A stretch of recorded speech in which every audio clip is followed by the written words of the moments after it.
Hello everyone, welcome to a mini blog. অনেকদিন পর তোমাদের সাথে একটা ব্লগ শেয়ার করছি। এইটা কিন্তু অনেকদিন আগেকার একটা শ্যুটের ব্লগ। সেদিন আমরা সবাই কি কি করেছিলাম চলো আজকে সেটাই তোমাদের সাথে শেয়ার করব। সেদিন আমার শ্যুট ছিল কৃষ্ণনগরে সেদিন ছিল স্টুডেন্ট এক্সাম আমাদের। সেই জন্য আমরা সব বান্ধবীরা সেদিন এক জায়গায় শুটে গেছিলাম। গিয়ে আমাদের মেকআপ স্টার্ট হয়ে গেছিলো। তারপরে দুপুরবেলা আমরা সবাই একসাথে লাঞ্চে বসে গেছিলাম।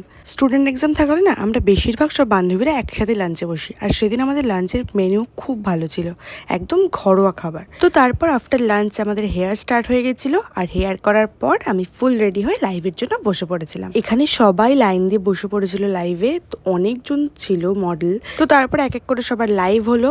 আর সবাই অনেক তাড়াতাড়ি কমপ্লিট করে ফেলেছিল বলে ডে লাইটেই শ্যুট হচ্ছিল আউটডোরে। আর সেদিনের লোকেশনটা ও মাই গড এত ভালো ছিল। আমরা তো ভিডিওই করে গেছি, ছবি তুলে গেছি। আমার তো খুব ভালো লেগেছে। আর সেদিন লুকটাও খুব সুন্দর হয়েছিল। তারপর শ্যুট কমপ্লিট করে সোজা বাড়ি। বাই।